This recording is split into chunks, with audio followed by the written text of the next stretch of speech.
Mark, you good? Looks like. Thank you. Who's the man behind the curtain? Oz. Oz, yeah.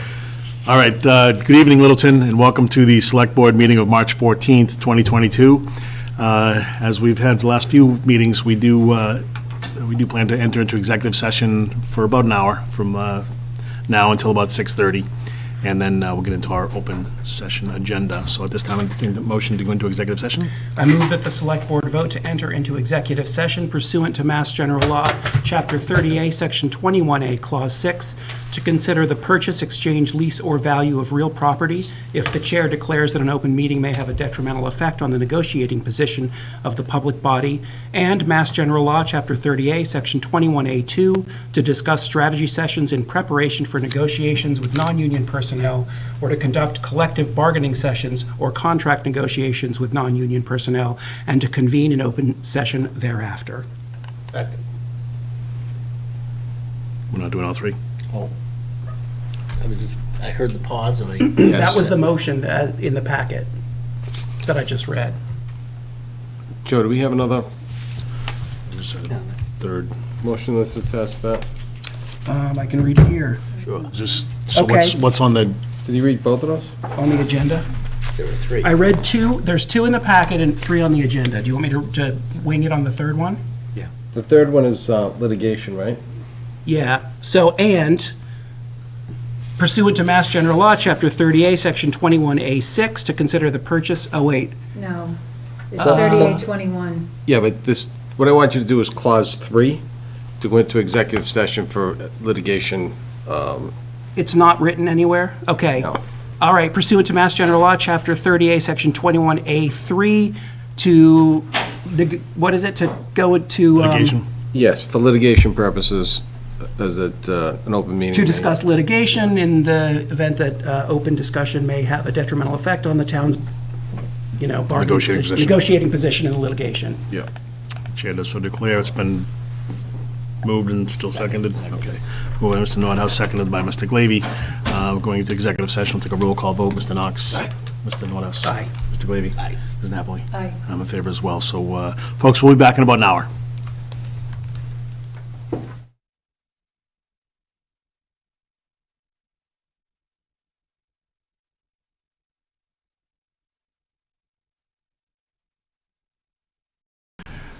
Welcome back, Littleton. Select Board meeting for March 14th, 2022. We just left an executive session, and we'll pick up with our agenda. And as we do for every meeting, we'd like to lead with the Pledge of Allegiance, led by our clerk. I pledge allegiance to the flag of the United States of America and to the republic for which it stands, one nation, under God, indivisible, with liberty and justice for all. Mr. Nordhaus. Didn't mean to trip you there, Paul. Okay, so our agenda for this evening, we'll get into reading of the mail by our town administrator. We will have department board updates and requests. This evening, we have the Historical Society. Then we'll get into licensing, to discuss potential approval for a pouring permit. We have a public hearing, a continued public hearing for the transfer station fees at 7 p.m. On or about 7:20, we'll have public input and members' updates. Just ask that when we do public input, we'll have that about 5 or 10 minutes. We ask that anybody that does want to be recognized, just be recognized by the chair. Raise your hand, and then once you're called upon, you can come up to the podium, state your name and address, and keep your comments to about 2 minutes, please. Then we'll get into another public hearing. We have a common vics license for change of ownership, or change of owner for Moe's Southwest Grill up at the Point. We have joint meetings with Nagog Hill Orchard Ad Hoc Working Group at about 7:35. Get into our annual town meeting, review of town warrants for our May 2nd town meeting. Then we'll have town administrator, assistant town administrator updates. We'll close out with some minutes and hoping to adjourn just before 9 o'clock. So, Mr. Town Administrator, any mail for us? Thanks, Mr. Chairman. There's a few items here. First one, we received the DEP Notice of Responsibility. That was for the Littleton Middle School for the PFAS that was found in the groundwater there, so part of DEP's requirement is to let us know. We were already well aware of this, the school department's aware of this, and been working with the water department on doing further testing. The second item is Keolis's annual operating plan for vegetation maintenance, so that is included in the board's package. From Verizon, they're going to cease distribution of certain Russian content on cable. And the last item is that we received a letter from the Governor Baker that part of his supplemental budget, we're going to see an increase in some Chapter 90 money. So I would expect to see another letter coming soon that's going to see another chunk of money coming our way for road work. And that's all I have, Mr. Chair. Thank you very much. Now, is that because of our new DPW director? Is that why we It got was, extra it's money? just, Yeah. it was directly related to, oh, Steve's here. Yeah, I know. right. All right, thank you very much. Next up, we have department board updates. We've got the Historical Society and to request authorization to waterproof the basement of the Houghton Building. So I'm not trying to take that. So Joe's gonna take this, he's been working with the Historical Society on this matter. Good evening. I'm Ann Himmelberger, Secretary of the Littleton Historical Society. And we're here to request the board to approve a plan that we submitted to have Follen Company of Southeastern waterproof the basement walls at the Society's expense. And the letter you received describes, and from the photos, you can see the extensive water damage that currently exists. I know time is short. I won't go into any more detail. You have the information before you. I just want to thank you for considering this, and hopefully with your approval, we would like to begin work as soon as Follen can start, coming in and waterproofing the walls.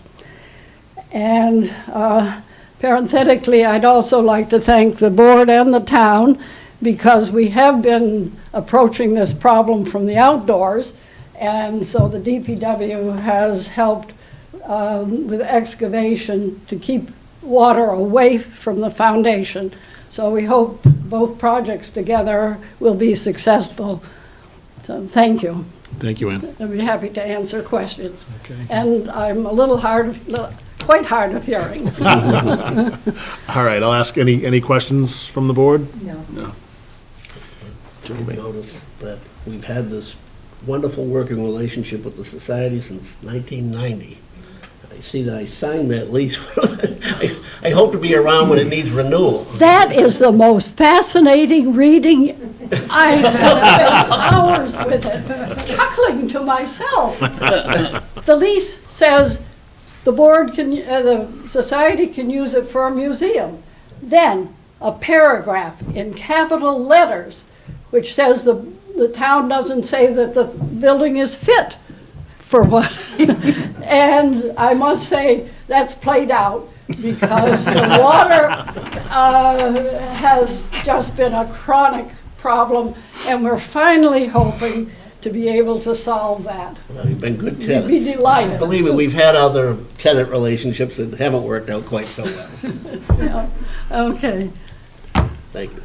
Ready for a motion? Yeah, I don't think there's any questions, so please. Move that the select board vote to approve the request of the Historical Society to waterproof the basement at the Houghton Memorial Building, subject to review and approval of town council. Second. Motion's made and seconded. All those in favor signify by saying aye. Aye. Aye, it's unanimous. Great. Thank you. Thank you. Thank you. May we tell Follen they can start anytime that they're ready? Yes, Is- Joe Lane. I'll follow up with you separately. We just need to make sure we get a copy of their certificate of limited liability. I'll give you a That's call right. tomorrow. Okay. Okay? All right, thanks so much. Thanks. Thank you. Thanks for your time. All right. So you read through the lease, Paul? Scanned it. Just caught my eye.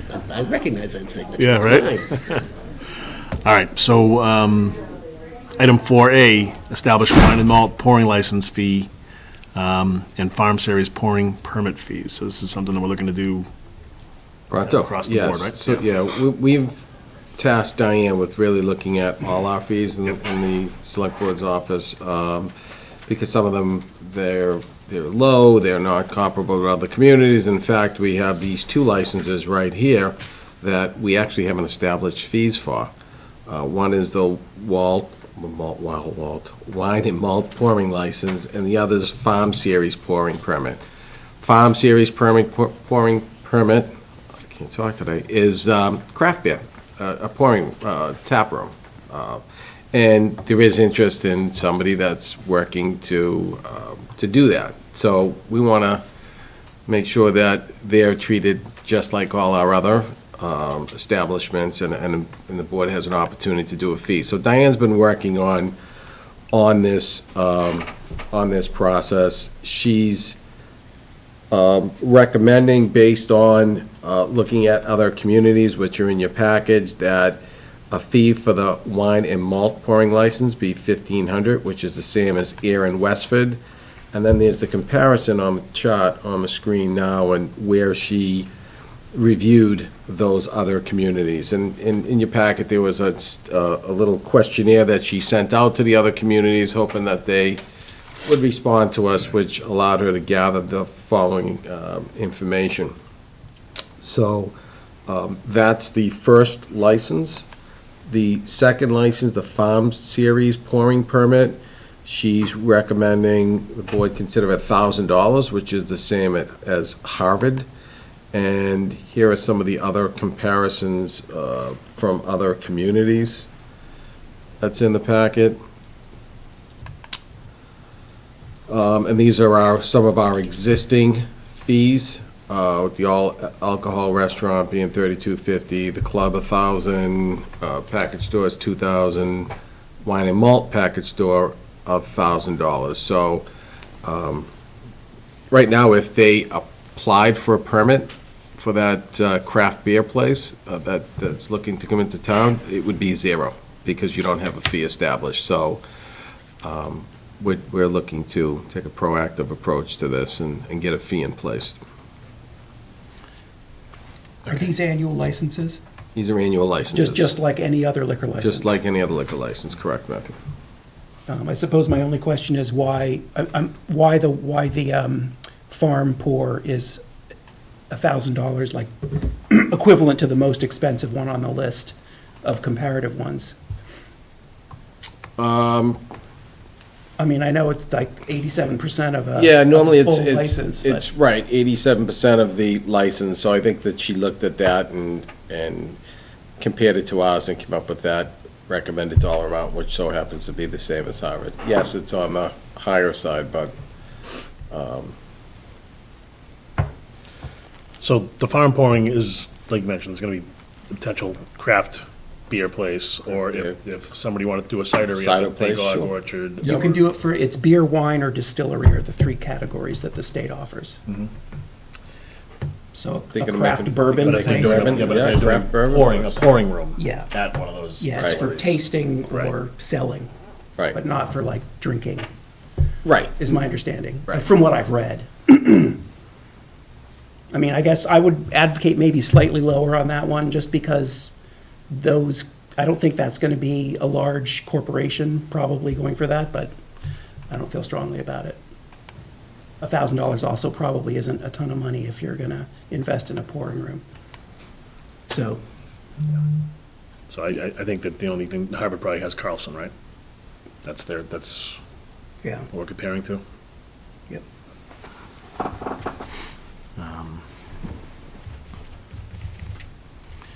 I mean, Diane put a lot of time and effort into this, so I kind of appreciate that, and kind of feel the same way about the the bags that we're gonna come up with the transfer station in a few minutes.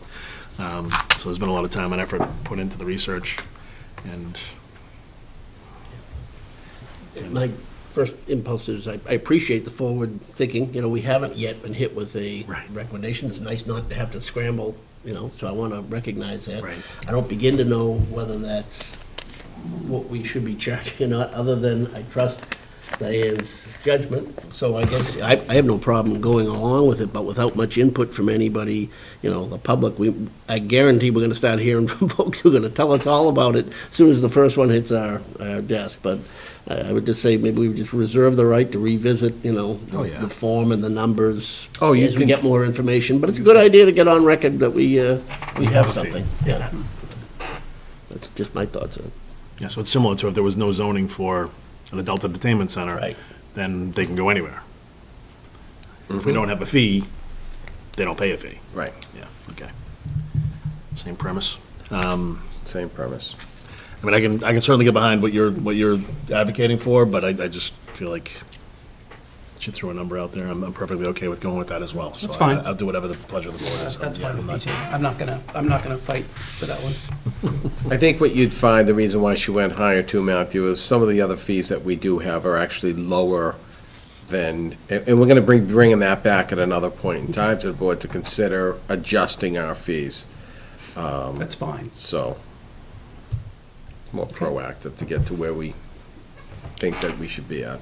Any strong feelings from anyone else? No. Just All right. reserve the right to change it at a later date if we get new information. So we'll start with the wine and malt. I move that the Select Board vote pursuant to Mass General Law, Chapter 138, Section 12, to set $1,500 for the wine and malt on-premises pouring license fee. Second. That's been moved and seconded. All those in favor signify by saying aye. Aye. It's unanimous. Move that the Select Board vote pursuant to Mass General Law, Chapter 138, Section 19, to set $1,000 for Farm Series brewery, winery, or distillery on-premises pouring permit fee. Second. Moved and seconded. All those in favor signify by saying aye. Aye. Aye. It's unanimous. Great. Thank you very much. I just want to Thanks, mention. Diane.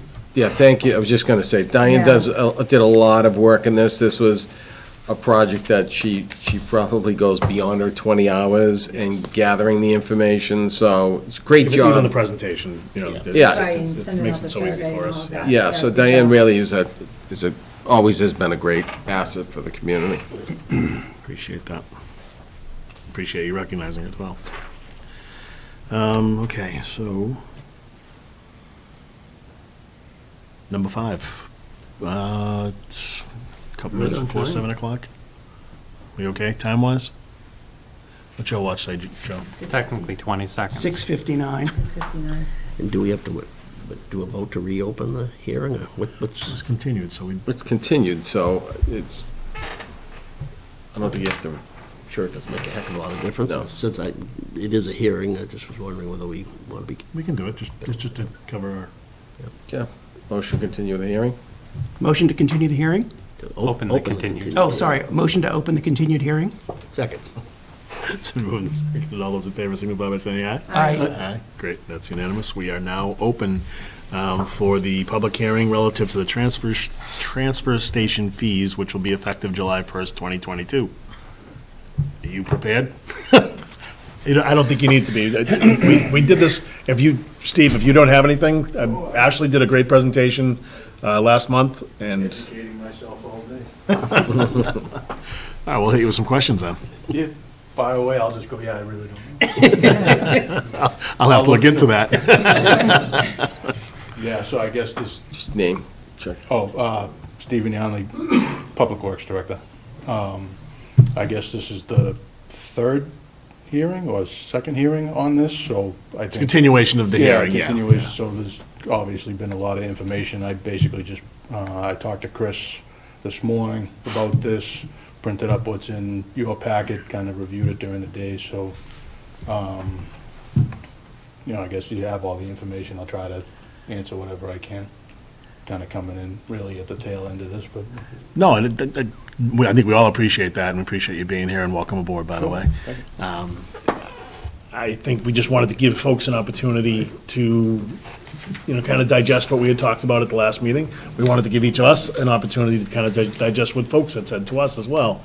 Some of the things that we said was, we needed a deeper dive, I think was the term that Ivan referred to, and I don't think any one of us disagreed with it. I think I think Ashley dove pretty deeply. I mean, she got a lot of information. She went down to, how many hours other communities were open and working, and were they full-time employees, were they part-time employees? She went into a lot of detail, which I really appreciate that, and just like with Diane with the last item on the agenda. All of that being said, for me, there was a lot of time and effort put into it. Frankly, this board, a few years ago, extended the hours of the transfer station, and that created some of the additional expenses for the transfer station. The cost of recycling, when we made that decision, we were getting paid for most of the recycling that we were getting hauled and disposing of.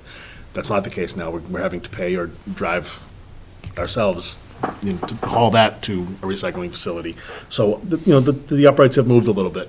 I don't think the answer is to reverse that decision and to back down on the number of hours that we have, at least not at this point in time, but I think the deeper dive is good advice, and we should, kind of always reserve the right to make the change, as you mentioned on the last one. But one of the things that I'd mentioned at the last meeting, and I'd reinforce it now, I think we should go with what was proposed by Ashley and Chris previously, but the one thing that I would look at potentially addressing is the seniors. And, if we were going to make a change right now, that would be what I would propose doing, and I think there was a spreadsheet that Ashley had, and I think it was less than $2,000, I think, that was spent on the senior stickers. And, I think we could reduce those by half, or eliminate those, for this year, and take that deeper dive and try to figure out what we're doing. You have that? Senior stickers. Yeah, 2022. Harold, 893. Right. Getting there right? Yeah.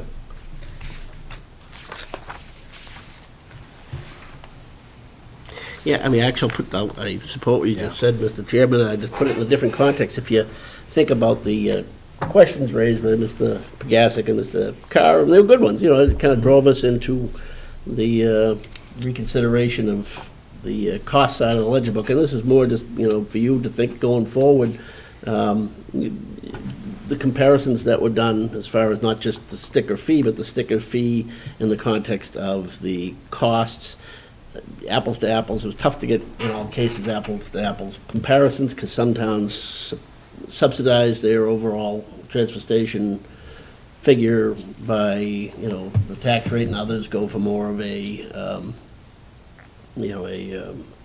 enterprise fund operation, and then there's hybrids in between. But thinking about what Chuck just said, to that extent,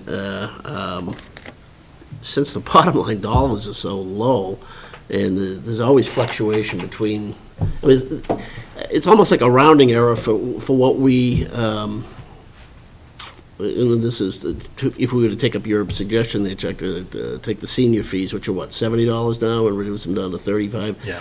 The projected impact is like peanuts, but. I don't believe that's correct. I'm It's up sorry on to the screen interrupt. right there. All right. There were according to this, there were 893 senior stickers sold, and 723 full price. So about 50 grand. So there are actually more seniors. So if we cut it in half, it would be $31,000 in revenue that would. That's too high a shift, and where's the appropriate? This is just the seniors, Anthony, or? Seniors are to the right, Just Paul. that- See the that- senior, yeah. that column, 905 is what Yeah, we, so that's the. So 743 for full price and 905 for Right, seniors. so right. maybe not that much then, but. I mean- It's graphed too. I don't know if it Yeah. helps you to see it. No, I did find it on that other chart, so. yeah. All right. I'm just thinking this in trying to make analogies in my own mind between a couple of other things we've dealt with when we had COVID, and we know that that particularly hit a lot of the licensees we have, restaurants, the rest of them, we made that work. yeah, we made that work by Right. giving a break there where it was due. In this case, we know people's property taxes have gone up due to the loss of $800,000 of valuation, even with the two standing buildings left there at IBM, and that's been absorbed by tax bills without the town realizing any additional money. So I'm, sensitive to look for ways, and that was, maybe not the full amount that actualized of a 50% reduction, if that's going to cost as much as $31,000, but something along But those lines. something, Yeah. yeah. So I looked through the spreadsheet that Ashley sent, and I know that Ivan was sort of questioning why we're so expensive, but when you look at that, all of the towns that have less expensive stickers than us have a reason. For example, Acton, 2 unfilled positions, they will likely increase their rates. Groton has their own balers, and they've invested a ton in glass processing, so they can get money from that. Air required additional funds at town meeting every year. Harvard, minimal staff and operating hours, right? They're only open 2 days a week. So I'm not sure, I think for the service that we provide, we're actually, I would say competitive. And if we can go with the recommendation, we will almost balance the budget this year. If we reduce the price of the senior sticker, we're going to go run a deficit. And I don't object to that, but we need to be very aware of how much a deficit we want to run. Well, you have to subsidize that from the operating budget. Right, that's what I mean. Which means we'll talk about later as far as you've already come back with a balanced budget, we'd have to go back and look at that and find out where to get that money from.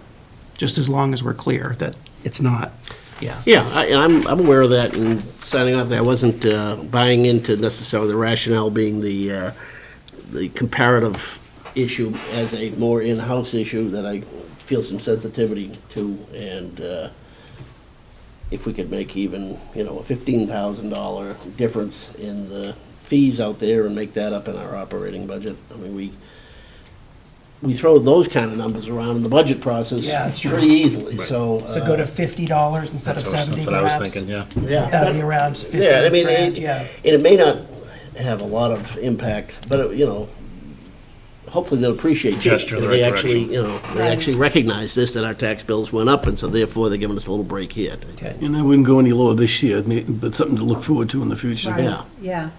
More detail in the future. And, I do acknowledge that that does throw us, whatever the difference is, out of whack with the budget. But we have the opportunity to address that, later on in the night when we get to the budget piece of the warrant articles.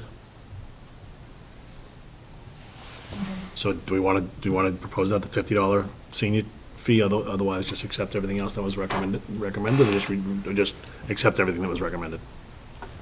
I like the $50. And Suggestion. keep everything else the same, Yeah. because you are going up in the bag price. That's true, too. I hadn't even calculated that in there. That is going up. Yeah. What is that, quarter bag? Something Yeah, quarter a bag. And if we run a deficit, we just blame it on Steve. Everything was fine till Steve got here. Put that on a T-shirt. That's how we'll offset the budget. Selling t-shirts, Selling the Steve t-shirts. I just as long as we know who to blame. Are we ready for a motion then? think if everybody's, yeah, I think If so. we're all agreed on the $50? Yeah, I Okay. appreciate it. We probably need to close the hearing first. Yeah. right? Oh, And then- so- Do we have any public? Yeah. I move that we close the, Well, let's see if Hold there's any on. public Oh, input. sorry. Before we close it. sorry. No, the public's good. Okay, I move that we close the public hearing. Second. Moving to second, all those in favor, signify by saying aye. Aye. Okay, closed. Okay. Move that the Select Board vote pursuant to Town Code Chapter 181 to establish the following fee structure for use of the Town of Littleton Transfer Station effective July 1st, 2022. Stickers, full price $140, senior $50, second sticker $70, senior second sticker $35. per bag, 33-gallon, $3.50, 15-gallon, $2.50, 8.5-gallon, $1.50, and miscellaneous items, fees for mattresses, $35, and fire extinguishers at $8 per item. Second. Moved and seconded. All those in favor signify by saying aye. Aye. It's unanimous. There you go, Steve. Ashley did say she was working on things like the mattresses and things like that, so, yeah, whatever we can Yeah. do to try to, There's a few different things. Chris and I were talking a little bit today. There's some stuff with electronics recycling. The municipality I just came from, we had just entered into a thing with, basically, it was free, so they would come and collect them. We had roll-off carts, and if we picked them up on the side of the road, whatever, they would take them and recycle them. Chris was talking about a couple other communities, Fitchburg maybe, that does the same type of thing. So there's some stuff we can be looking at. great. We like free. Yeah, absolutely. Thanks, Steve. And again, Chuck, just to a big shout out for Ashley, Absolutely. who's really just, is put that, a lot of that together and has really helped during this transition. Agreed. Thank you for that. All right, at this time we have, I believe we're at the public input, right? Yep, that's right. So I'm here because there's an agenda item, sorry, Ed Mullen, Building Commissioner, there's an agenda item at 8:30 for update of the public health coordinator job description. I wasn't planning on attending, but then some questions were emailed out later this afternoon. I just want to make sure they were addressed, so that I don't have to stay till 8:30, but unless you guys have questions, I'm willing to stay. Okay. Were they addressed? I can stick around for the conversation. I just want- Yeah. We could also move shift it. things around. Yeah, because we're Yeah. ahead of schedule right now. Yeah, we can shift things around. That's a good call. Want to do that first, and then, because we are 5 minutes ahead of schedule. For public input? Right, we don't have, doesn't Yeah, appear to sure. have any public here anyway. It's, everybody's okay with it? We'll Yeah, Yeah. let's, Go to 10A. Okay? And. Yeah, great, thanks. So I'm gonna swipe that.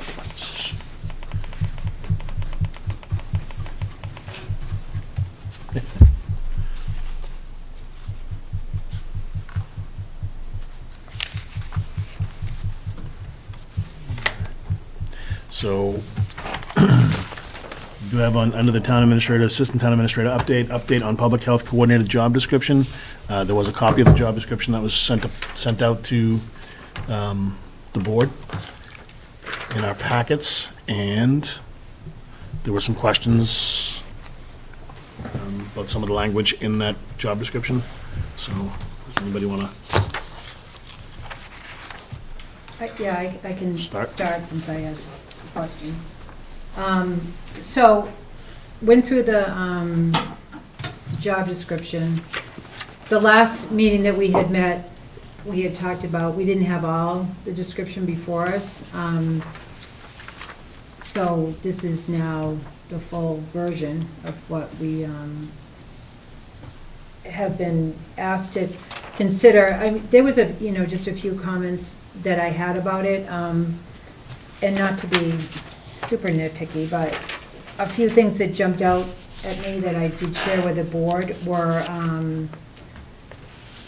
that the description says that the public health coordinator oversees the operations of the health office and is responsible for the health department. Well, I wasn't aware that we have a health department. And that we had to go through a certain process to get the building land use department established pursuant to Mass General laws. We needed to vote of the townspeople. So that was confusing to me because we don't actually have a health department. One of the other things that came up was, it says that under the essential functions, that the health coordinator works under the general policy direction of the Board of Health and under the direction of the town administrator or their designee. It was my understanding this was going to be under the umbrella of the land use department, of which we were going to have a director of land use, and that this position would report to the director of land use and work in consultation with the Board of Health. And then the other thing was, it references a memorandum of agreement between the Select Board and the Board of Health, but we don't have that agreement. Doesn't exist at this time. And then Mr. Mullen did provide a response to my comment about work involves a thorough knowledge of department standard of procedures, and exercises judgment and initiative to accomplish professional delivery. That probably could have been worded differently. And so, my final question was, where do we stand with the Personnel Advisory Committee? I was wondering if they had been asked to take a look at this job description or any other job description since we voted to appoint that committee. So, those are my questions. Excellent. So my response to those questions in order, if I may, Mr. Chair. Of course. The department now known as the Land Use and Buildings Department, we've just in office historically referred to the health office or the health department when we're discussing it. So in writing the job description, that's where we put it in. We can certainly make the change so that, responsible to, for Board of Health operations. So we can make those edits. The other one, this was a suggested edit for the Director of Land Use, to approve the report to the town administrator. Joe Layden made that suggestion because currently there is no Director of Land Use right now. That job description hasn't been reviewed by the advisory committee or graded by HR and staff. So Joe said until that position's created, his recommendation was that the public health coordinator report to the town administrator or their designee, which my understanding is once the director of land use position is graded, created, and we're in our new location, that the designee for all of those reorganizations could occur through the town administrator's office. Okay.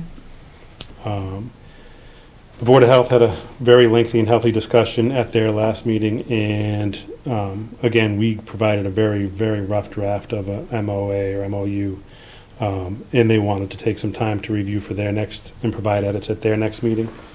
And I do believe that they were hoping to circulate it with this board and staff after that next meeting, from watching the minutes, watching the meeting the other day. And yeah, accomplished professional service delivery. We certainly could have worded that better, but really one of my first cracks at a job description. So. Well, Appreciate the humility. And I can address the last question about the Personal Advisory Committee. Michelle and I are meeting with Bill Williams-Smith on Wednesday to talk about setting up the meeting, the initial meeting for the PAC. Reason why we're meeting with Bill is because we'd like him to sort of go through and provide an overview on how you evaluate job descriptions and do the grading, and almost have it as a meeting and almost a little training session. So we're meeting with him on Wednesday, sort of go over that. Otherwise, we'd set up an introductory meeting, say, okay, at the next one, we'll go over what the function is, how we evaluate job descriptions. So we wanted to sort of have that all together. Talking with Michelle, we're looking at scheduling the first PAC within the next 2 weeks. Would there be the same type of training with the other two members of the PAC? That would be the purpose, would be that Bill would lead the training for the other two members. To train the Go over, because there's documented procedures for evaluating, so we'd use one of the new job descriptions, go through how it's done, so that we can basically train on the public health coordinator or the public health nurse on how to grade it, and then give them that to work on, so we can become more familiar. Okay.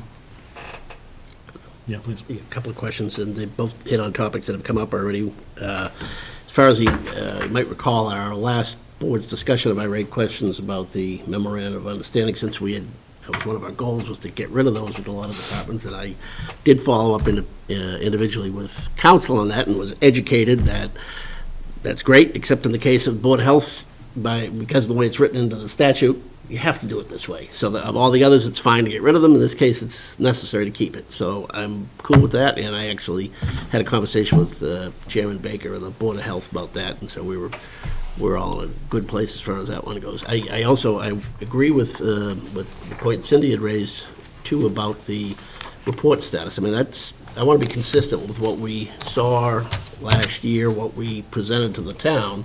And while I hear that, that hasn't been formally adopted, well, neither has the position that whose job description we're looking at here, so logically, they'll probably come on time, online at the same time. And however it is, I just think it's important that, that what we sold people on is what's represented in the job description, whether that be for hirings or, or just to be memorialized and record. I just think if we don't correct it, it's going to get in there, it's going to stay in there.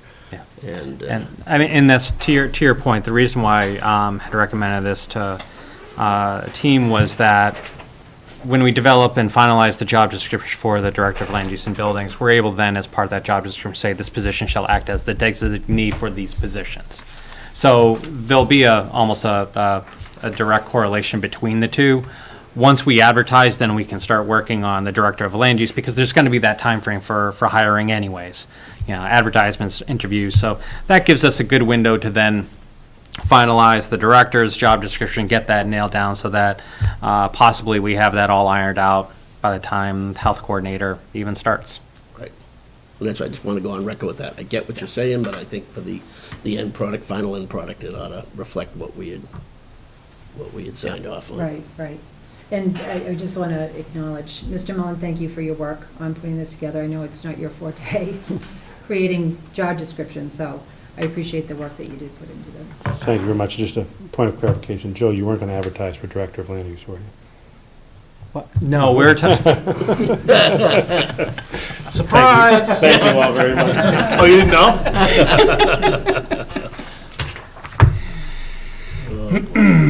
All right. Good. Public input? Yeah, 7:30, good, public hearing, but, yeah, this time, if there is anybody for public input. Okay. And let's go to member updates. You want to start us off? Sure. Thanks.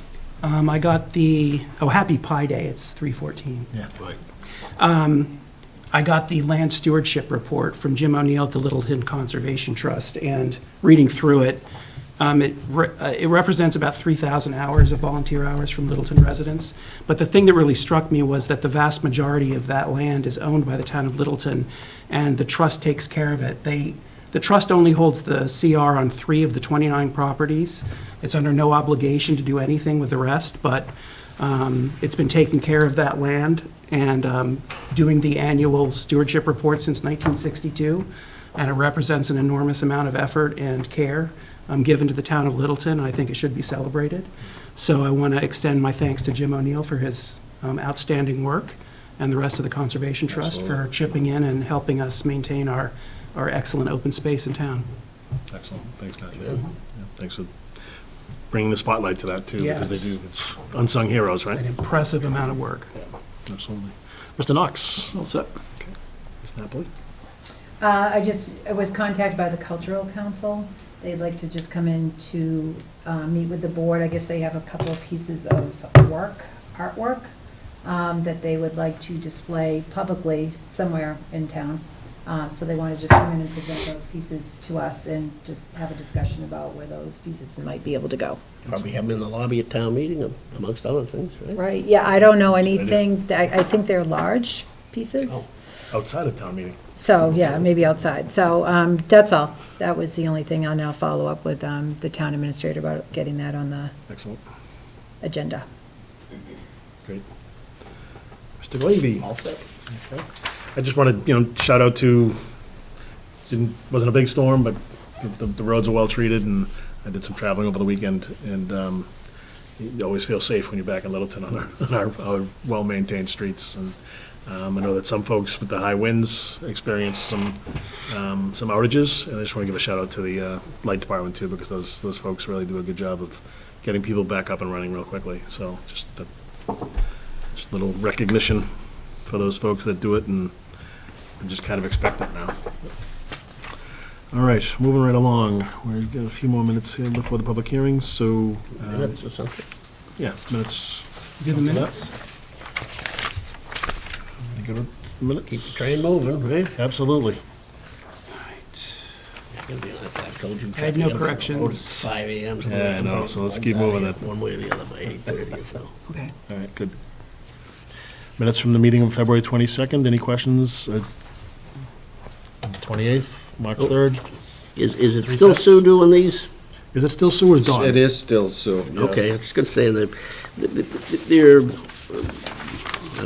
Don put together the exhibits. yeah, I don't know, some of the things where we had more extended discussions are just showing up as a, a. Cursory? Yeah, and, there's nothing in particular. I think one of them might have been the interviews with the fire chief or whatever it was. It kind of jumped right from the interview to the decision, and everything here is accurate and good, but, it's probably, I would appreciate seeing some more of that memorialized, just for the record. Little more meat and Somebody- potatoes? What's that? Little more meat and potatoes? A little more meat and potatoes, yep. Just somebody, someone 20 years from now might say, well, let's go back and look at the minutes for that. And if all it says was they met, they talked, they voted, Yeah. So Sue, great job, but a little more. Are you ready for a motion? Everybody else okay with the minutes? Yep. Other than meat and potatoes? I move that the Select Board vote to approve the meeting minutes of February 22nd, February 28th, and March 3rd, 2022. Second. Moved and seconded, all those in favor signify by saying aye. Aye. It's unanimous, great, thank you. All right, we did that. Was it 10B? Let's do 10B. 10B. Any discussion or deliberation relative to 10B? Only that it would be nice to find a picture of Bill Ewing. Yeah.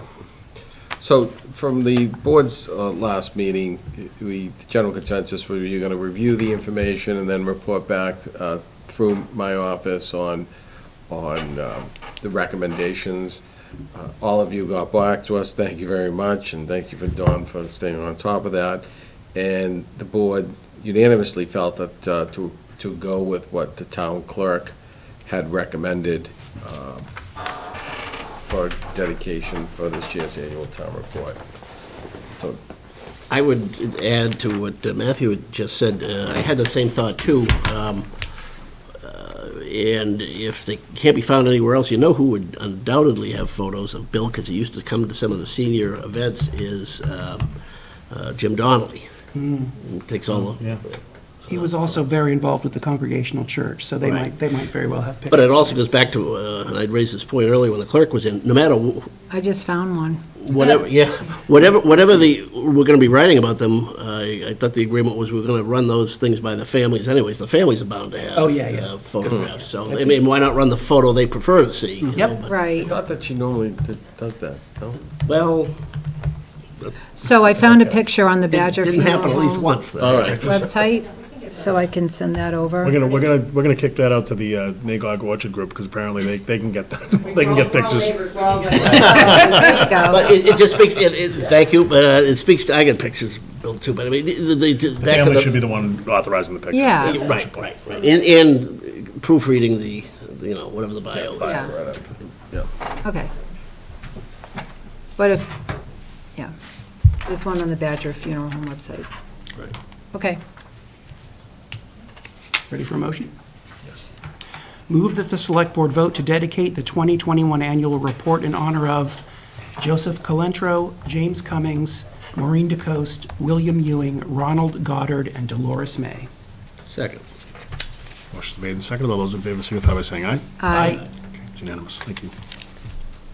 Well, one more, Mr. Chair, we have a minute. Yeah, quickie. For the senior tax work-off program? Aye. Excellent, thank you. This is just, Diane Dickinson does some, wants to continue to do some work and utilize the senior tax work-off program. The recent person that the board approved was Sue. Sue, who also does some work. So Diane would like the ability to still have the opportunity to help out other departments utilizing the senior tax work-off program. And it's a legal requirement that we have to do this. It is, right. It's a And I legal think we've done it requirement. at occasions before for people. You have, you have. Okay. Sure. Any deliberation, any comments? No. Go ahead, Matthew. Move that the board vote to authorize the town administrator to sign the disclosure by municipal employee of financial interest in a municipal contract as required by General Law, Chapter 268A, Section 20B, allowing Diane Dickerson, an existing employee, to take a second position with the town under the Senior Tax Work-Off Program. Second. It's moved and seconded. All those in favor signify by saying aye. Aye. Okay, it's unanimous. Thank you very much. We do have a public hearing at 7:30 for Mo's Southwest Grill. It's item 7A on our agenda. So we do, Back here, all the way back. on the way back, Michelle. Joe, is he here for Lowe's? Here we go. And you have it? Okay. So we just have to read the, Are we ready to read the notice? Bob would- Thank you. we're gonna go ahead and read that notice. Okay. Open the hearing. The Littleton Select Board will conduct a public hearing on Monday, March 14th, 2022 at 7:30 PM in the Littleton Town Offices, Room 10337 Shattuck Street, Littleton, Mass., to consider the application for a common victualler license as requested by Jerry Uvira, manager, Littleton Foods LLC, DBA Mo's Southwest Grill, at the property located at 607 Constitution Avenue, Littleton, Mass. In the event the meeting is either fully remote or hybrid, the Zoom information will be included in the agenda, which will be posted no later than 48 hours before the hearing. A copy of the application may be seen at the Select Board Town Administrator's Office, Room 306 at 37 Shattuck Street, Littleton, Mass. 01460. Comments thereon may be submitted in writing to selectboard@littletonmass.org or to the Select Board Town Administrator's Office, 37 Shattuck Street, Room 306, Littleton, Mass. 01460 by noon on Wednesday, February 16th, or in person at the hearing. Should that be March 16th? No. Okay. That'll be this one, is that right? Oh, Okay. okay. Oh, I got it. So we are open. And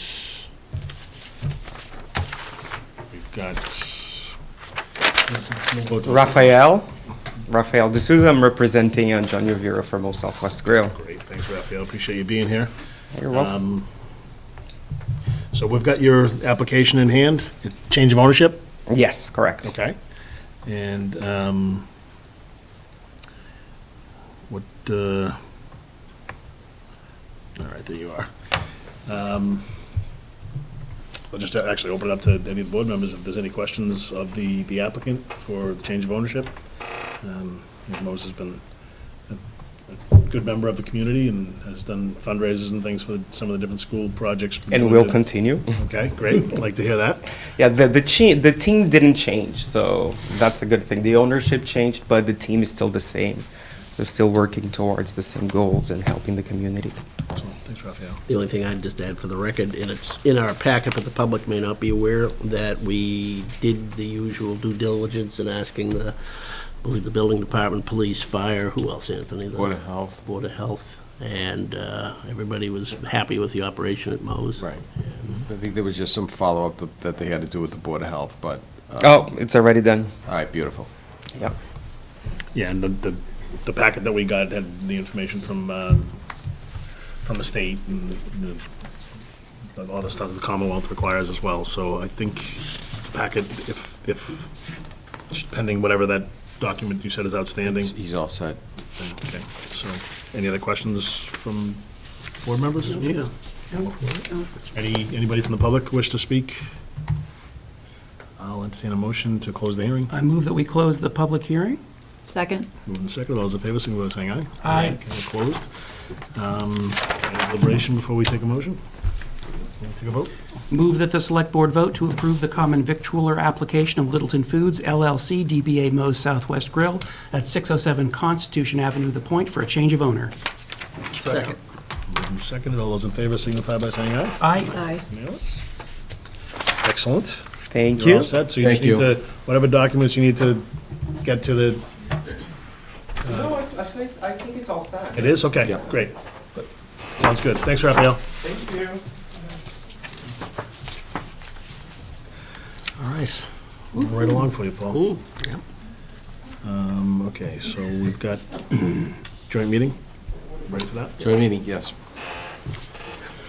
So at this time, we have a joint meeting with the Nagog Hill Orchard Ad Hoc Working Group. It's a mouthful. Oh, and the whole Just line. the. Oh, the RFP. NAHOA. So Can you put it up there? It's the acronym. I don't know if he can share it. I didn't do a PowerPoint. Thank you very much. It's in the packet.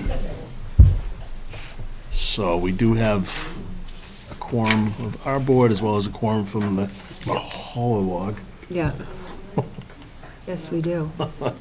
So Cindy, you want to lead us on this? I will, yes, Thank you. thank you. Thank you, Mr. Chair. All right, course. perfect. So thank you. I just first want to acknowledge the members of the ad hoc working group who are present this evening. We have Will Pickard, Sarah Seward, Jen Clancy, and Amy Tarlow Lewis. And Mr. Glady, of course, has been working with us. We've been working together on this for quite some time. The working group has been, actually, I'm really happy with this group, I have to be honest with you. I think everybody works well together. Everybody brings a lot to the table and contributes. We created a timeline. We've pretty much stayed on course with our deadlines and objectives with respect to the process as far as, getting this before the board, the draft RFP and lease agreement, getting the orchard, identifying immediate needs of the orchard. And, we had some pruning done a few months ago or last month. Joe Layden's been very instrumental as well, working with the group, meeting with other organizations and farmers and local orchardists who have come out and actually visited the orchard and gave their input and insight as to the condition of the property. I know that members of the working group have gone out and also met with other organizations and orchards and, had lunch with them, spent time with them, discussed their business practices and gained some insight from those groups as well, which has really been, I think, instrumental in helping guide us through this process. So what we're asking for from the select board this evening is to take a look at the RFP that we've put together as well as the sample lease agreement, because we'd like to get this document issued and get it out there so that we can move forward with the succession plan for the orchard itself. So I did provide a summary, a memo to the board, just giving you some highlights about the draft, the request for proposal that's before you this evening. As you can see, we're trying to make it more friendly. We tried to get away from some of the legalese and legal language terminology that made it a little harsh or a little cold, so to speak, and just make it more welcoming. We're really looking forward to the successor being a partner with the town and being able to realize what is important to us as a community and how important that piece of property is to us as a whole. So we're hoping to convey that through the RFP and welcome somebody to, that type of response, somebody that can be in line with what our thoughts and vision are for the RFP. Some of the differences that we've made, it starts as simple as, thank you for your interest in the Nagog Hill Orchard, just being invited, appreciating someone taking the time to read the document and respond to it. There's some pieces that are missing. We're trying, with respect to the description of the property, we're really trying to identify the parcels and really get a good visual look at those, because there is some land that is specific to the orchard. There's some land that's it's under the control of the Conservation Commission. Like, it's just different pieces. So we are working on getting a better visual of that map and the property itself and what that looks like. And so that you will see is not part of the RFP. I don't know if Anthony's going to scroll down. We created a vision to what we expect. That was a new section that we added to the RFP. We talk about existing conditions on the property. We still need to get a little bit more information about the buildings on the property, so that will be something that will be inserted later. The equipment, we didn't get in very specific with respect to the equipment on the property, the irrigation system and things like that. We did not. But we did opportunities and expectations that the town is looking forward to partnering with a new tenant and provide opportunity for growth and rebirth of the Nagog Orchard. We did identify, and I wanted to bring this to the board's attention, two things about the RFP is required uses and permitted uses. So one of the things that I did talk about in my summary, and one of the things that we talked about as a group, the working group, is we don't know what we're going to get in response to the RFP. There's many different ancillary uses that the property could be used for, but are there specific pieces of that property, certain fields that we want to preserve and make sure are used for the original intent of the land? And so we identified fields 4, 5, 6, and 10 as being those parcels. So they're closest to the road. They're in the best, the trees on those parcels are in the best condition, just to make sure that they remain fruit-bearing, and produce fruit and apples. And that's really what the town's used to. And that was really what, one of the things that we hold dear with that property.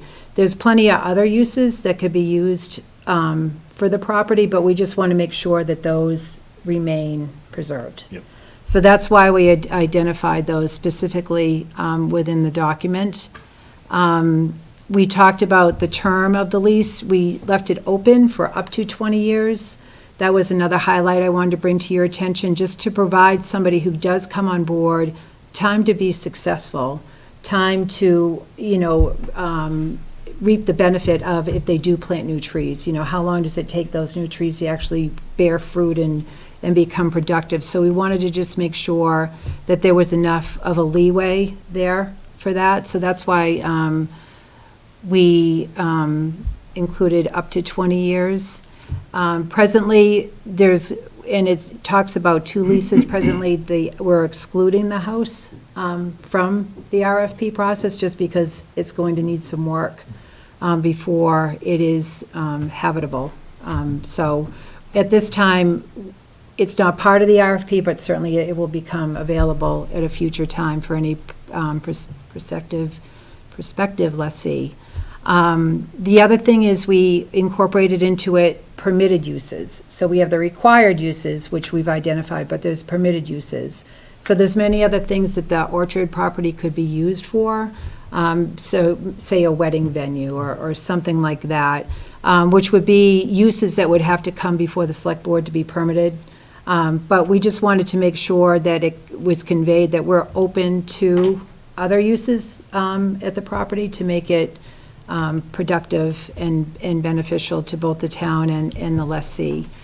So that was another highlight I wanted to bring to the board. And then the only other thing that was really different was the comparative evaluation criteria.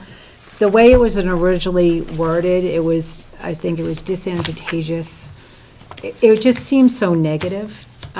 So we changed it to beginner, intermediate, experienced, and advanced. And we struggled a lot as a group with that word and that terminology, but we just felt it was a little friendlier, for lack of a better word. So we do have the criteria, operating and/or managing a fruit orchard, a capital investment plan for equipment. So this is the other thing that we had changed. So the original RFP had specific equipment listed. It said tractor, pesticide sprayer. And some of the individuals that we had consulted with as part of this process felt that that was too restricting to use for an evaluation component, because there's many pieces that could go, many pieces of equipment required to operate an orchard. So Will Pickard actually had a great idea to approach it more from a business perspective. And so what is your equipment investment plan? What is the minimal, what is your equipment investment plan?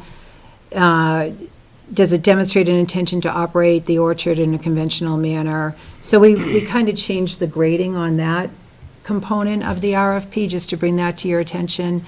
But everything else pretty much stayed the same as far as the RFP goes. And then we've got the Form A, the non-price proposal. And then we've got the Form B, which is the price proposal.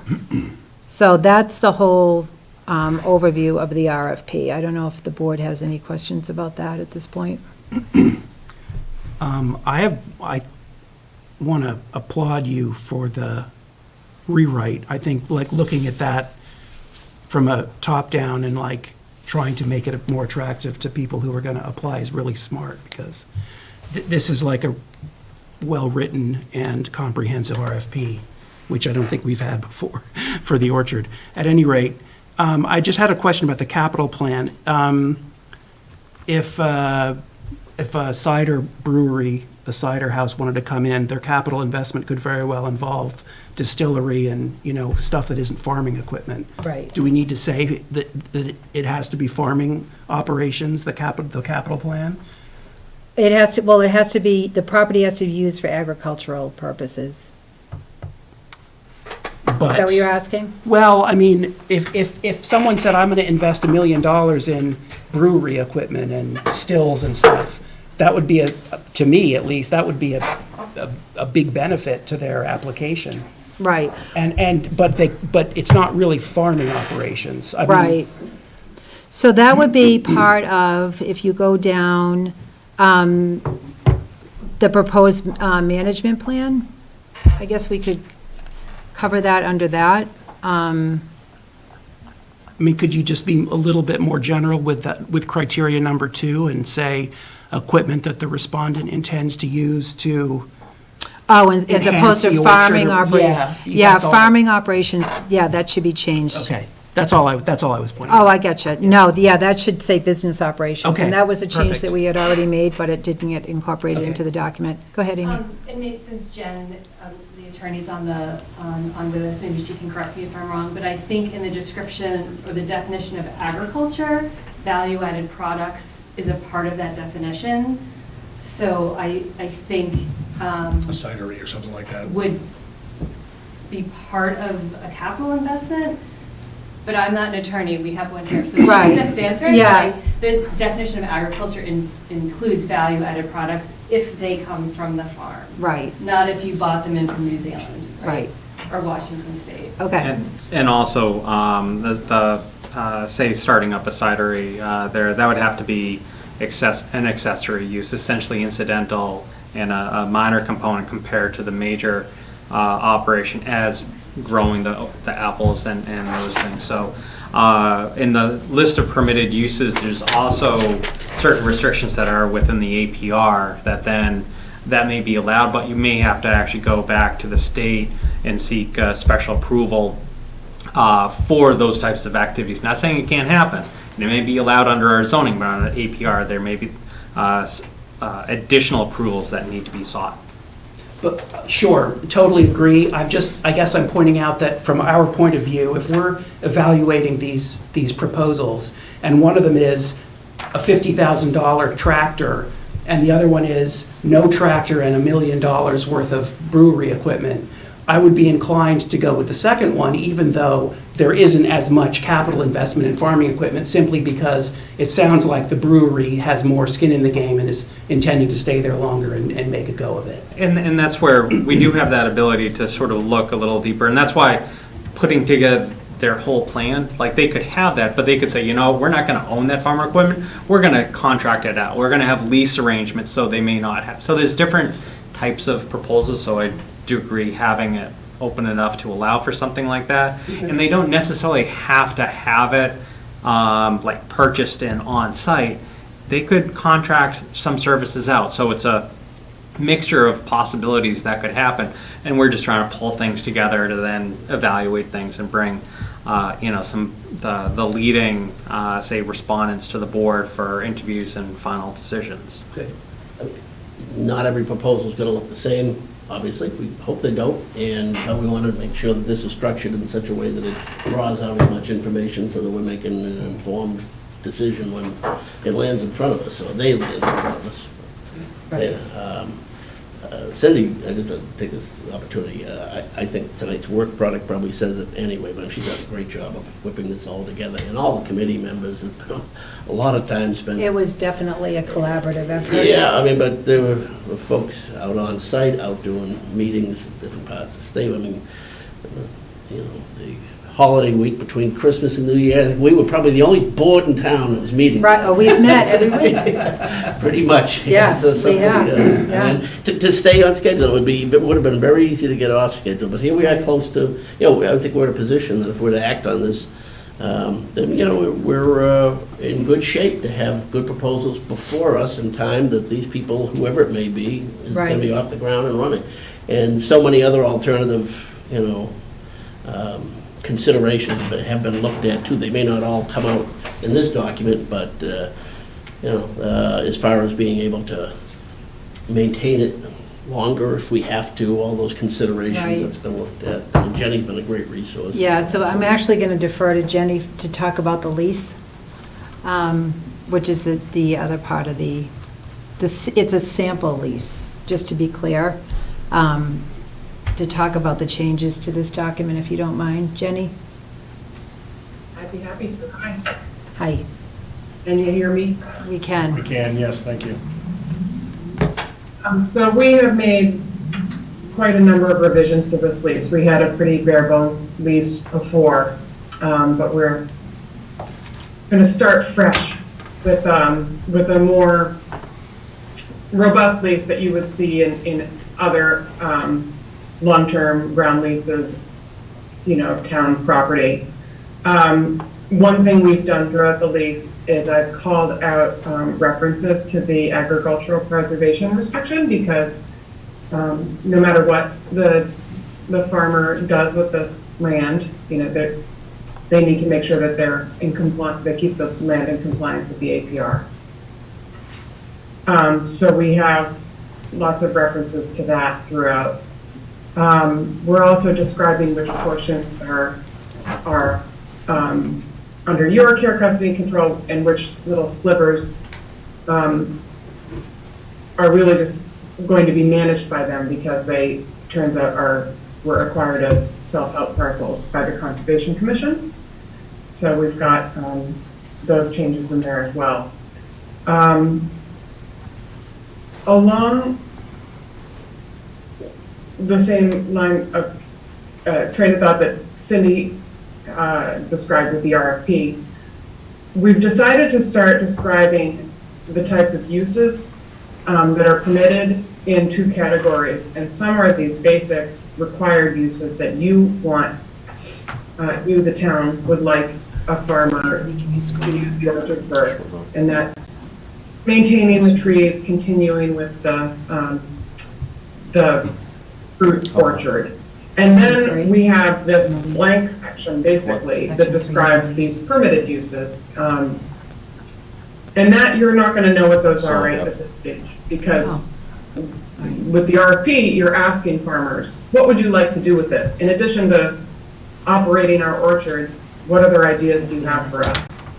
And so you'll get those ideas, you'll evaluate them, you'll decide who has the best proposal, and you know, from that proposal, what you're comfortable with allowing them to do with the land. And what I envision is an exhibit that describes those permitted uses, and we describe it as a schedule and intensity of uses, just because depending on what's proposed, you might want to limit the amount of whatever they get to do, because Cindy is the example of weddings. You know, if you want to open this up to say allowing some weddings and parties there, that might be fine. It might be a great source of revenue for the farmer to help them keep up the premises. But maybe you don't want a wedding there every Saturday and Sunday of the summer because you want, you know, you don't want that to monopolize the use of the orchard. So you might say 10 weddings a year or something. We have added in additional protections to the town, both from environmental hazards and just describing, what they can and can't do with the property and how they have to notify the town if there's been a release of hazardous materials or something like that.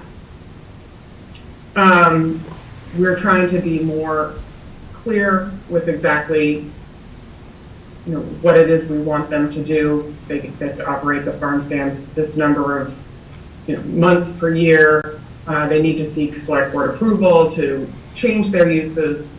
But at the same time, we have allowed, we had some discussion about what if there's a catastrophic event and the trees all get some horrible fungus or whatever, and they can't comply with these core uses. So we have our own sort of version of a force majeure provision, which allows you guys to come back to the table and regroup and decide how to best manage the orchard in that circumstance. Our red provision is a work in progress. It's going to be based sort of on what the town, you guys would like, and also what is proposed. But we're trying to be more clear about what rec is owed and what happens if they don't pay. Let's see. We are also trying to be more clear about what type of maintenance and construction activity they can do. We just need to make sure that the law is complied with. And so, no capital improvement projects without the town's prior written consent. And that consent might involve checking to see if they need to go out to bid or pay prevailing wage. But we can come to that, as circumstances present themselves. Let's see.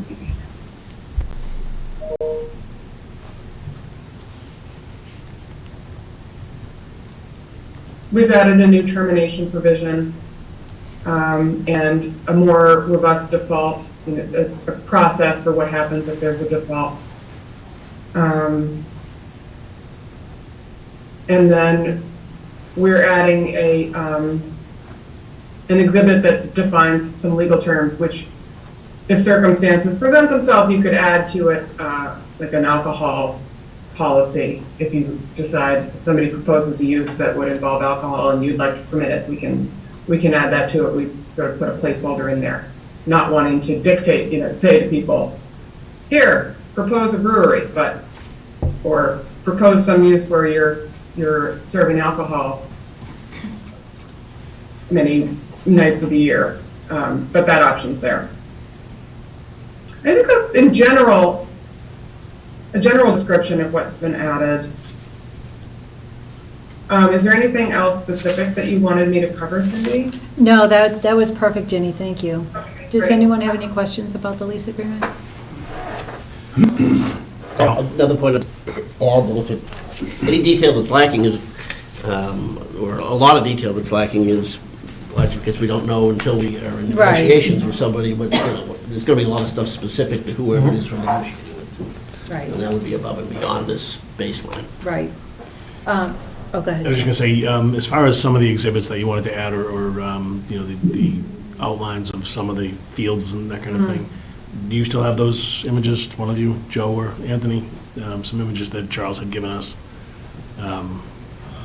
Yes. Of the fields? Yeah. Okay. So we could probably digitize those and, clean them up a little bit so that they could, Right, or do some sort of an overlay and create a cleaner looking. They're 25 years old probably, right? They're probably Mr. Morrison's images. Yeah. That Charles just had lying around that he Yeah. gave to us. Joe had gotten some good, you had gotten some images offline. What was? Yeah. And that's where also, one of the things I'm doing, and Cindy mentioned it earlier, was we're working with our GIS technician to provide the two exhibits, one on the property and then one on what would be the leasable area. One of the nice things about nowadays is rather than having a plane probably took some of those pictures, now every year the state and Google are out filming, and the ortho photos capture essentially what the farm was like last fall, all the way back to 1990 as well. So we're able to provide those those as resources for anyone that wants to learn more about the orchard. There are some things that still need to be done, but they're really not part of the RFP. They're like the advertisement, identifying due dates, opportunity for a site visit and all that. That doesn't typically end in, that's just part of the advertisement that then would be incorporated. So those are some of the things that I'll be finalizing with Jenny. Great, thank you. And does anyone from the working group have any comments they want to make to the board? Okay, good. So, are there any other questions or comments? So we were, Get rolling. yeah, we were looking for Yeah, I think we, all right. a motion. Without any further, the only reason I was bringing up those images, jokes, I thought there might have been some meets and bounds information on there, but if we can, I don't recall specifically. On those, there aren't, but we have all of the A&R plans, and that's one of the things I'll be working on. We have a lot of that information, and one of the things Jenny and I did find is that the areas that are that have orchard, not all of it is in the APR. Some of the land is some of the conservation self-help. So when you looked through the RFP, you may have picked out there's some areas that are identified as leased and then others as managed. Town council had provided the opinion that we can't charge for a lease for the conservation self-help. So those areas are being, within this map that's being created, identified so that we specify that they're maintaining the existing orchard as is in those slivers. One's on the parcel that is basically at the corner of Nagog and Neshoba. There's a thin parcel. When you look at the lot lines, you go, why did the lot line sort of jut out and the orchard is still over here? That's like a thin sliver that we'll have to have under this maintenance provision. And the other, when you go down Neshoba, sort of diagonally, just actually where the parking lot is for the open space, there's an orchard down there. That's also some area that is under the self-help. So we'd identify that they'd have to maintain, but again, it's one of those things, they're not expanding, they're not going beyond the existing border, so that's some additional language that we had to put in and describe within the description of the property. Ready for motion? Move that the Select Board approve publication of the request for proposal for Nagog Hill Orchard lease pending final review and edits by Town Council. Second. It's moved and seconded. All those in favor signify by saying aye. Aye. It's unanimous. Thank you. Great work. Thank you all. Thank you very much. Thank you, everybody. Yes. Is that the intersection they go to? Yeah, I was just like trying to figure out which ones were which. I'm glad you recognize it. I'll take a Pictionary team. All right, I think all we have left is number 9, annual town meeting. Number 9, we're gonna go through the warrant articles really quick, because at the end, we're gonna be looking for a vote of the board to insert those. There'll still be opportunities, keep in mind, for us to make some edits or so forth. You don't think there's anything controversial here, right? No, not really, no. Standard financial jiggery pokery here. Yeah, so Article 1 is town offices, that's the standard. Article 2 is the annual report. Article 3, bills of prior year, we have none right now, which is great. Next one.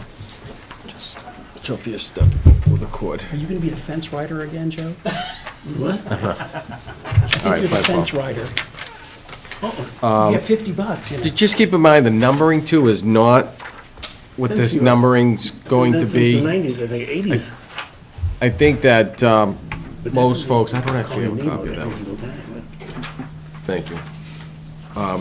Most folks will expect the budget to be Article 4. It's, right now, it's 5. We're gonna recommend another numbering system of the articles for you before we go to print on the 28th. So don't get anybody hung up on the article numbers. But Article 4 is the community preservation appropriations into the blended. We don't have a dollar amount right. Sorry, Chair? I was saying goodbye to Paul. We don't have a dollar amount right now, but that's what that article's for. Article 5, that's the budget. So the only thing that we'd obviously have to do is make an adjustment tonight based on what the board voted earlier and look for a new $16,000. funding source for that to make up the difference. So I'm sure our team can work on that and come up with something. And we'll report back at the next meeting. Next article, just flipping through the whole budget. Article 6 is department revolving funds. The first one, Alicia has brought this up. This is something that we need to do some more work on, because this is rescinding the Spec Pond Cell Tower, our revolving fund. What happened was, Alicia was notified by the Department of Revenue that the way that the warrant articles was set up a long, long time ago was that the revenue from the cell tower leases were going into these funds. Not the warrant articles, the reserve funds. Right? The way that the. It's the whole thing, it's the revolving funds. Right, the cell tower leases were going into these revolving Right. funds. The Department of Revenue has notified us that you cannot do that, and they want it eliminated. So, or they won't set our tax rate next year and kind of put us in a little bit of a limbo status. So this is something that we need to do, but there's, we had a conversation with Nick and Corey. There's some concerns because there's some fund balances that were established in each of those funds. And also, there's expenses that, say, like Clean Lakes Committee makes out of their beaver, I think we had some beaver catching and so forth that we had going on. So, there's more work to be done in that first section to kind of identify and really solve everybody's concerns. We don't have the answers for that right now, but that's something that we'll come back to. But we do need an article to rescind that cell tower revolving fund. So where is that money going now? What's it being used for? It's going into, the Clean leases Lakes? are going into, there's, 4 or 5 different buckets. Water Department gets some, Clean Lakes Committee gets some, Conservation gets some. There's some debt service that is for CPC bonds that are paid out of some of the cell tower funds. And so you still have to, you have to identify where these funds are going to go next, is that correct? Like, in other words, once this is rescinded, what's going to happen to that income? So we're not, the cell tower money will still go and be earmarked in the ways that they have been earmarked historically. They just can't go into a revolving fund. We have to have more accounting of these. Right, but where the that- money's going, correct? So that's what the goal is, Chuck.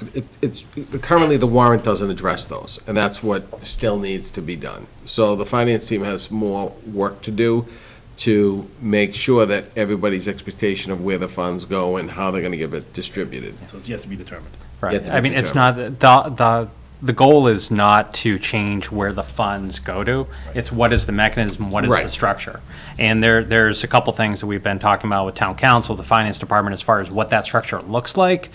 It's just, all these things are coming together sort of, in very condensed and very urgent manner, because we're trying to get this taken care of. But we know that for town meeting, we have to identify this plan. We have to identify where everything's going so that people know. Ultimately, like Tom, in one of our meetings, was like, you had a really good thing going, but you can't do it. So you gotta, he said it a lot nicer. Yeah. I mean, forgetting his exact words, but it's not legal how it's set up. It's not legal. The money has to go to the general fund. It's something I know that Nick Lawler is not, doesn't agree, doesn't like that plan. So their attorney and town council will have a discussion, but, we're governed by what the Department of Revenue tells us to do. And they've clearly said that this is the way it has to be done. So if somebody has another plan, certainly we're all ears to listen to it, but ultimately, Department of Revenue is the one we have to listen to. There's got to be another municipality that is doing this type of activity, right? I mean, we are unique in that, and we've done a good job as a municipality of placing cell towers on municipal property so that we can use those revenues to take care of our business. With the exception, I think it's the Baptist Church and the one at the corner of Porter and Taylor. Other than that, I think every other cell tower in town. So, yeah, so Chuck, we're basically Town property. setting up the stabilization funds to account for that extra money that they've been building up. And then the appropriation would be another budget line item where we would be appropriating from the general fund to a specific budget dollar amount that they need, just like every other town department. It's just the accounting part of it that's gonna change. But Right. we're not going to take this to the warrant without that in place, without that accounting in place. No, because they couldn't Okay, spend it, that's- nobody could spend any money Right, that's what July I was- 1st until okay, the good. next town meeting Right. in October, and that hardly makes any sense. Got it. And if we don't do this, it'll affect our tax rate as well as free cash certification? Yeah, they won't certify our free cash. Tom, we were just talking about the cell tower. So how DOR has basically said to us, you can't do it anymore. And you've said it so eloquently that Joe tried to paraphrase what you said today. It was okay He until. botched it, it was terrible. Yeah, it's okay until you can't do it anymore. Right, yeah, so I mean, so we've been doing this, I think going back to maybe 96 or 97. Yeah. And I think it was a pretty creative way to approach things back then. I think, probably Judy Pickett and Savastanos worked on it at the time. And it worked for a long time. And I think we need to acknowledge that DOR is not the same organization it was 20 years ago. And accounting's become much more sophisticated and And towns. the fund has built up, which puts bigger spotlight That on it. throws a flag up. Throws a flag up. That, like, the Yeah. Clean Lakes is $370,000 that's sitting in there, so that's a bigger number that catches DOR's eye. Right. And so, I mean, really, the kind of the simple rule is, unless it's a special, kind of statutory fund, it goes back into the general fund. And we're in that area, and they flagged us for it, and either we convince them that they're wrong, or we need to, I think, to figure a workaround. But I think the current approach, unless we can convince them otherwise, is not gonna work. Do you know of any other municipalities that are doing something similar where they're taking, no? With that smart. Unique, call it unique. Yeah. There's gotta be other municipalities that are taking cell tower revenue and doing things with it, though. Sure, right? but I think they do it on a yearly basis. Yeah. It's, it can become the standard, all right, everybody, we all agreed, this is what we're gonna do with the cell tower revenue, and then they do it each year. Okay. It's taking the town meeting vote out of it that makes it difficult.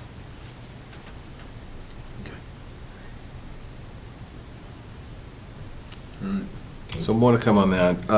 Section 2 of that is creating the Park and Rec revolving fund. They were an enterprise fund, switching that over to a revolving fund. Number 3 is just some cleanup. We found that the fiscal year 2021 and subsequent years, it said fiscal year 21. And that's it, that's, everything's standard. The next article, Article 6, is, a continuation of those revolving funds, that the ones that we currently have in the expenditure limits for FY '23. Article 7 is the Water Enterprise Fund budget. Article 8 is the Sewer Enterprise Fund operating budget. Article 9 is the Park and Rec's Enterprise Fund operating budget, so that will stay until they use all the funds, because we don't want to create a revolving fund and have no starting balance for it. So they're going to be using that and getting, using all the funds, and then they'll be on the revolving fund. Article 10 is the capital article. And before you go off of 10, the one sheet of paper that I gave to you has amended language, fresh off the press this afternoon, working with Sean. It's the underlined language that then adds, and to appropriate $816,955 or any other sums or sums of money from Capital Stabilization Fund to the Senior Center Stabilization Fund. This is after we finalize the capital amounts, then this was what we can transfer into the senior center Yeah, this, stabilization fund. when we had our joint meeting and we had that handout, Yep. that last page, it identified how we're putting away some of the money. So that was one of the things that we realized we needed to add into that Article 10. Our financial policies, Matthew, dictates how much we put into the capital stabilization fund. So we couldn't earmark it into the senior center stabilization fund. It had to be Yeah, I basically remember he said it. out of one, yeah. I got it. Okay, thanks for bringing up the amendment. Yeah, and looking at it, see, that was one of the things as we're continuing to look at this that was missed, that we don't want to have anything missed.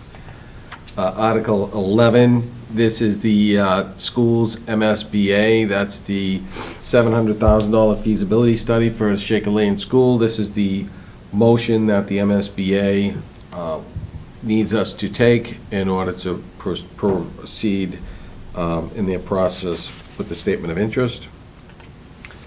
Article 12 is a borrowing article for the Water Commissioner's Water Main Project. It's a $2 million borrowing article. Article 13 is the Shattuck Center, 31 Shattuck Street, and then the Senior Center project. So number one is the eminent domain. Talks about what the eminent domain that we're looking to get 31 Shattuck Street. Number two authorizes the treasurer to transfer from the money to purchase that from the Senior Center Stabilization Fund. Article number 3 is just to change the borrowing amount for the design, just to give us where the construction costs have increased dramatically. We were concerned about the $1 million for the design through bid documents. Wouldn't be enough, so we're just looking to up that to 1.5. We don't believe that we'll need to do as high as 1.5, but it just doesn't stop the process from moving along. Okay, Article 14, I mentioned at the budget meetings where there was a number of old capital accounts that were still out there that hadn't been completely used. This article is closing out all those old capital items. And with that, we were able to identify just shy of $325,000. So we'd be looking at closing these out and doing, having two purposes. One, to address the town office space needs and improvements that are necessary in this building that continuously come up. So that would be $274,959. And then the remaining $50,000 would be for the Nagog Orchard Building Feasibility Study. And the only thing that we may want to do out of this is if the CPC doesn't grant us the project to do the fees money for, say, $35,000 for a feasibility study for the tennis courts at Cooper, then I would be asking the board to change that, reduce the $274 for the town buildings down from $35,000 so we can fund that feasibility study for the tennis courts. So what is the 274 going to be used for? And where's it going to go? So it's a capital item, so it Okay. stays under the select board, under the town administrator's office budget, and then that would be used for things that we heard with electrical work that's needing down to Repairs move out land use to the first floor and park and rec the second and third, and all the different things that we have to do to Every department that moves creates a domino somewhere Right. else, so. Sure. If land use moves out of the third floor, what happens there? Do we, you know? Right, and hopefully we pick back up a conference room that we desperately need, another meeting room. So this gives us a little wiggle room, and it still is that well below the 30% threshold that would require us to bring the entire building up to AAB, 88 AAB compliance. Just a quick question about the $19,000, $20,000 for the repairing of the shed, the salt shed. Yeah. That both Jim and Chris have been good about not putting a whole lot of capital. I mean, they've put pretty expensive trucks in front of us as far as capital expenditures. But one of the things that Jim brought up at one point in time, and then Chris brought up, was a new salt shed. And they also, they need, an expansion of either overhangs or, some more storage facility down there. So when I see this coming out of, money that we expended for that department, I'd almost like to try to find a way to. Just keep in mind, that was from 2013. I get And that. normally our policy That's why we says you need got new 2 shed years now. to kind of, 2 years to, I wrap get it that, up but on I a think that project. we need to Keep in help mind. Steve and have him, understand that there's some things that need to happen down there. It's in pretty good shape, but there's some things that need to happen down there, and that is something that both Jim and Chris had brought up, I believe, and talking about a new salt shed and also the expansion of. And those have come a storage long facilities way down there. in inexpensive ways to build those other than. Like the bubbles that the Right, state uses. exactly. Absolutely. Yeah, Instead so of they- all pressure-treated bond. Right, it's a fraction, well, I don't want to say a fraction of the cost, but Not cheap, but- it's cheaper than building a structure to do that.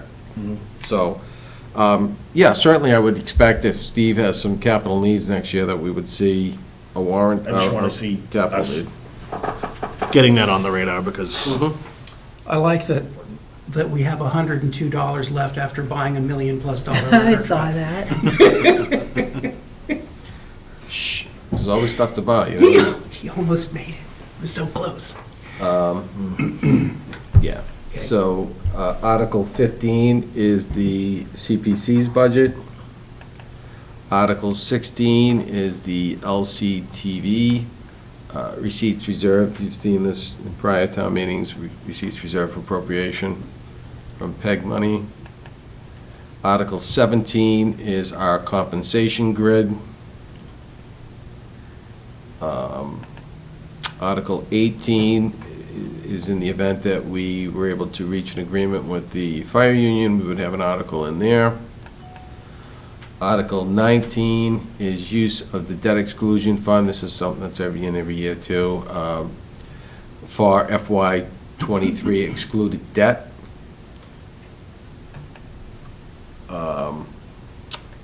Again, this is something that's in there every year. This is money going into the debt exclusion stabilization fund, Article 20.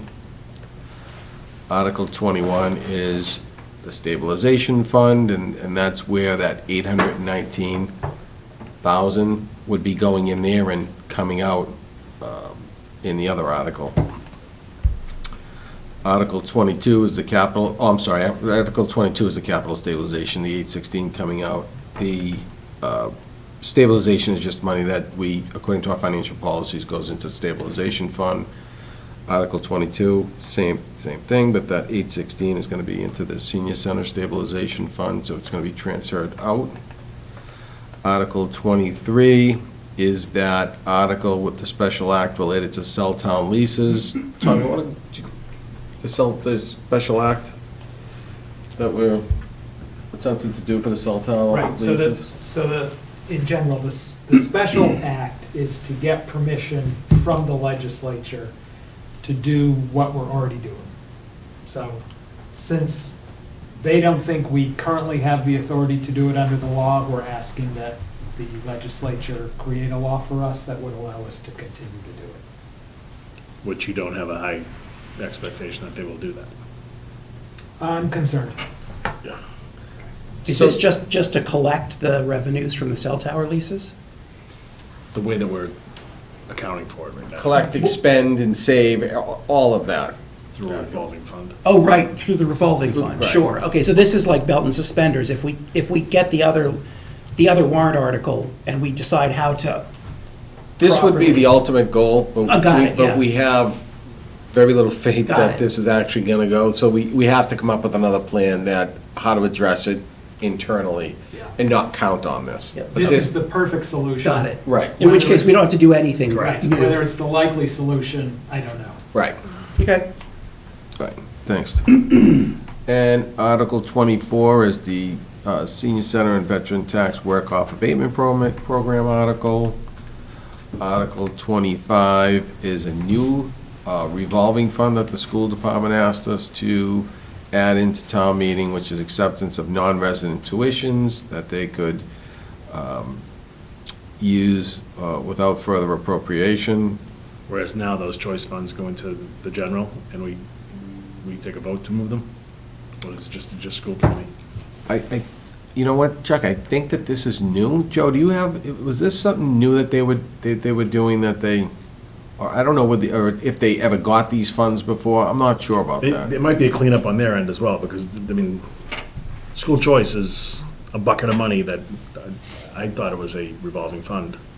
Yeah, my understanding was that it was basically to correct the procedures and reference how they were using those school choice funds. So cleanup, sounds like it's cleanup there too. Okay. And Article 26 is the authorization to sell 12 Robinson Road. Is that assuming we get something back through the RFP, or is it just Correct. the authorization, just authorizing us to sell it? Correct, assuming that we get something back. Referring back to your handout one more time, when we identified the need to add the capital stabilization fund to the senior center stabilization fund, we also identified that there was the amount of free cash that, again, we identified during the budget joint meetings, meeting. yeah. That needs to go into the senior stabilization fund, so that last article that on that handout that says new article for moving free cash to senior center stabilization, that'll essentially be our 27th article. 27th, and if we need to add anything because of the cell towers, then we would come back at the 28th and ask to reopen the article, reopen the warrant to insert any article, and then close the warrant again. So we'll see what we need to do to finish that up. Okay. There's no cleanup from a bylaw or from a bylaw perspective for this town meeting? Just not ready at this point, no. Okay. And that's your town meeting articles. Any deliberation, any questions, comments? Nope. Nope. Good. So do you want me to read all the names of the articles and not the numbers, since we're going to renumber them? Or shall I read the numbers and the names? Is that necessary, or can you just say as presented? You want to do it just as presented? Just as presented in the packet? That's Okay. fine, yeah. And amended. Right. And amended, right. Move that the select board vote to insert the articles as included in this packet and amended during the meeting onto the warrant for the 2022 annual town meeting, subject to approval as to form by town council. Perfect, Matthew. Second. Motion made and seconded. All those in favor signify by saying aye. Aye. Aye. It's unanimous, 4-0. All right. Any other business?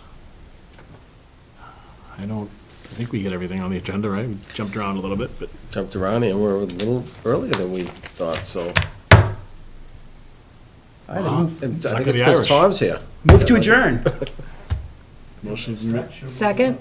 No, Tom, no, we're good. All those in favor of adjournment signify by saying aye. Aye. All right, folks, our next scheduled meeting is the 28th of March, and if something else comes up, we'll let you know. Thanks very much.